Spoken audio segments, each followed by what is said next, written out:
A little wet, eh? You're soaked.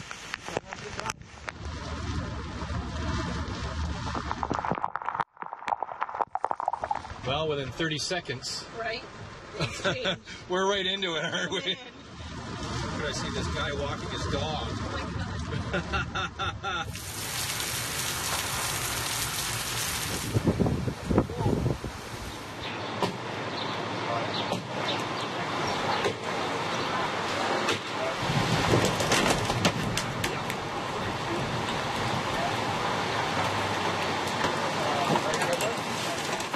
Good evening. It was fast and furious. The powerful storm that hit the GTA this afternoon didn't last very long, but that didn't stop it from leaving some destruction in its path.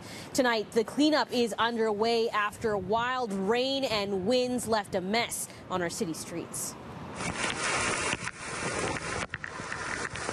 Our cameras caught the heavy rains in downtown Toronto, catching some pedestrians by surprise. You're not ready for it. Well, about 5 minutes ago, we could see the skyline. I could barely see this car right in front of me now. But it wasn't really the rain that was a concern, it was the wind. Holy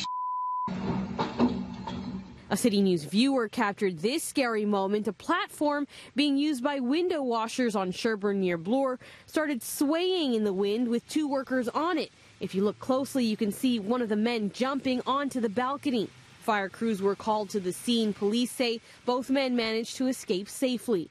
Over in Brampton, home security footage captured the moment a backyard canopy blew right off the deck thanks to the gusts of wind. In the city's east end, tree branches left dangling over power lines that were pulled down. Residents say they were caught off guard by how fast the storm moved in. Well, in the course of about 15 minutes, the storm blew through, and I've never seen so much water in a short period of time. So the flooding, and then all these trees are very old and very big, and all these branches just came off the trees. Some more viewer video shows a hunk of a massive tree taller than the house, taking out chunks of the roofs of these homes on Marchmount Street near Shaw and Davenport. There's 3 cars? And it seems a number of cars were also hit by falling trees. Pedestrians trying to help navigate traffic after a massive tree landed on 3 vehicles near Shooter Street. Over at Bay and St. Joseph, 2 cars hit by a giant tree, causing police to shut down the street. And near Sherbourne and Bloor, fire crews arrived to help free this car trapped under a tree. No one was inside at the time. The owner managed to drive his car away without much damage. And at last check, Toronto Hydro is reporting at least 8,000 customers still without power tonight. Crews are on the ground assessing the damage and making repairs. Hydro says it hopes to have power restored soon. And Adam is in an East End neighborhood where a huge tree came crashing down in the storm. Another one after we've seen so many. Adam, what were the fastest wind speeds during the storm today?